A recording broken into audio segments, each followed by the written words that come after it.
warahmatullahi wabarakatuh. Alhamdulillah wassalatu ala rasulillah wa ala alihi wa sahbihi ajmain. Hadirin kaum muslimin, kaum muslimat dimanapun Anda berada, para sahabat-sahabat dunia maya, dan secara khusus para sahabat-sahabat yang setia yang selalu menonton di channel MS Muhammad Solehan. Dan terima kasih yang sudah selalu like, share, dan tentunya jazakumullah yang sudah subscribe setiap video-video yang saya sudah sajikan. Mudah-mudahan video-video tersebut dapat memberikan manfaat yang lebih baik untuk pribadi, wabil khusus untuk kita semuanya. Amin ya rabbal alamin. Para sahabat dimanapun Anda berada, kali ini saya ingin menyajikan sebuah tips. Ada dua amalan lah, atau ada dua tips agar hidup kita ini jauh lebih tenang dan bahagia. Saya ulangi, ada dua amalan, tips dua amalan yang dimana amalan ini kalau memang benar-benar kita pahami, benar-benar kita amalkan, dan benar-benar kita jadikan sebagai kebutuhan dalam rohani kita, maka dua amalan ini akan menjadikan kolbu kita, hati kita jauh lebih tenang, lebih terarah. Kemudian dan tentunya setelah tenang akan jauh lebih bahagia daripada sebelumnya. Mungkin bahagia, menurut kita bahagia itu punya mobil, bahagia gaji banyak, bahagia punya sahabat yang agak sedikit mewah, mungkin seperti itu. Tapi setelah Anda mengamalkan ini, setelah Anda mengetahui ini, setelah Anda melaksanakan atau mengamal kedua amalan ini, maka kita akan mengerti ternyata makna ketenangan, makna kebahagiaan itu tidak diukur dari hal materi apapun yang ada di hadapan kita yang di dunia saat ini. So, kita mulai. Yang pertama adalah amalan yang pertama agar hidup kita lebih tenang dan bahagia. Yang pertama adalah satu, yakinkanlah di dalam dirimu bahwa Allah Subhanahu wa Ta'ala itu adalah Maha Pengasih dan Maha Penyayang. Ini tanamkan di dalam diri kita bahwa Allah itu adalah Maha Pengasih dan Maha Penyayang. Di antara Maha Penyayangnya Allah itu adalah Allah mengetahui setiap apa yang kita lakukan. Wallahu ya'lamu wallahu ta'lamun. Allah mengetahui apa yang kita ketahui, apa yang kita kerjakan Allah ketahui.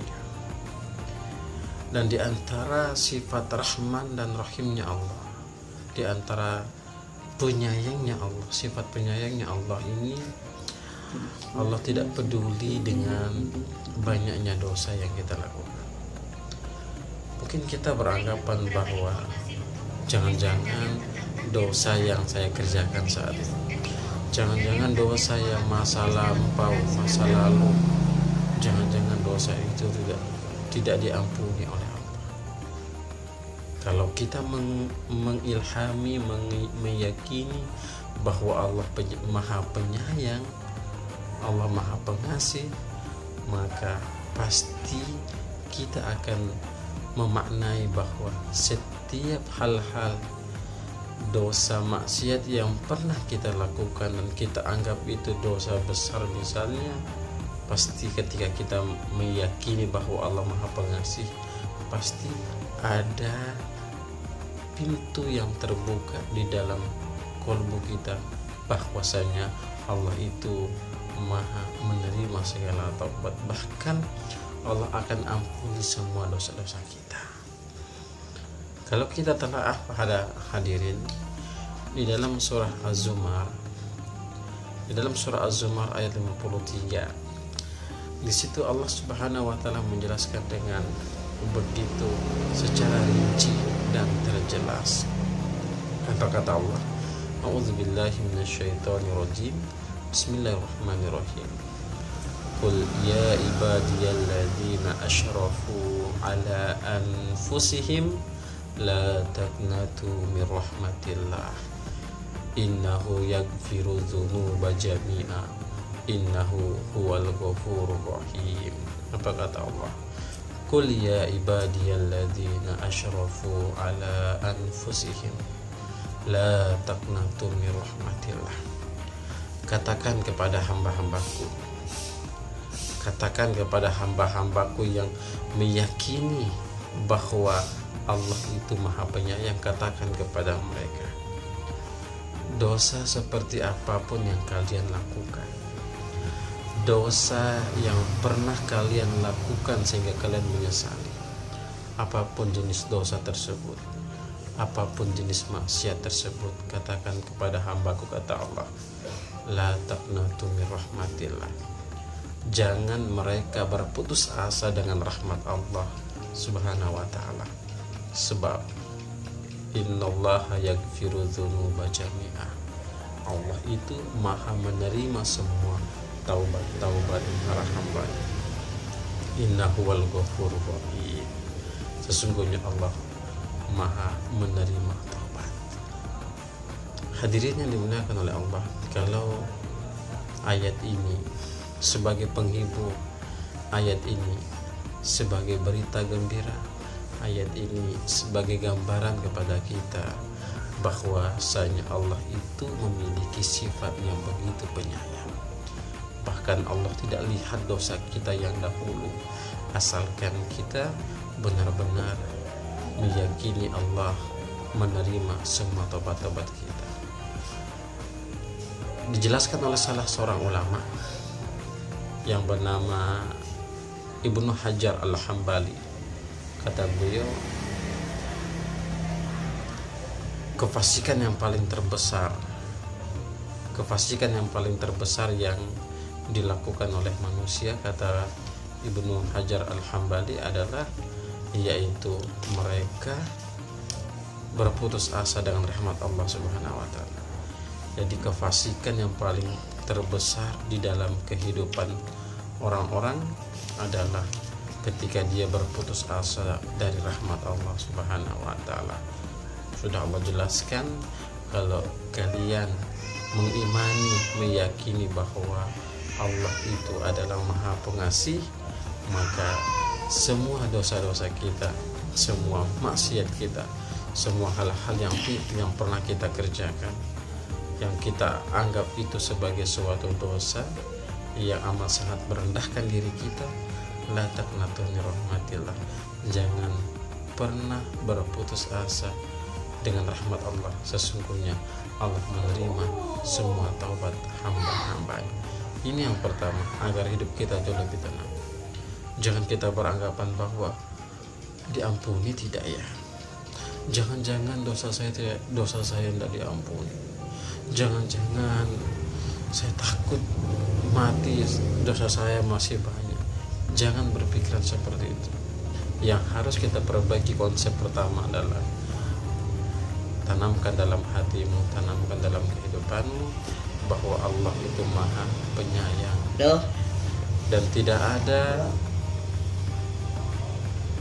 yang begitu penyayang kepada hambanya selain Allah Subhanahu wa taala. Ini pertama. Dan yang kedua adalah yakinlah bahwa Allah Subhanahu wa taala itu mengerti dengan keadaan kita. Mungkin kita saat ini beranggapan atau menganggap itu kok tiba-tiba tidak sesuai dengan kehendak kita. Tiba-tiba saya senang banget sama ini orang misalnya, saya suka sekali sama ini orang, tapi bagi Allah bisa jadi itu tidak sesuai dengan kehendak kita. Jadi sesuatu yang tidak sesuatu yang kita inginkan, sesuatu yang kita cintai, itu bagi Allah bisa jadi menurut Allah itu tidak baik, tapi menurut Allah itu jauh lebih baik.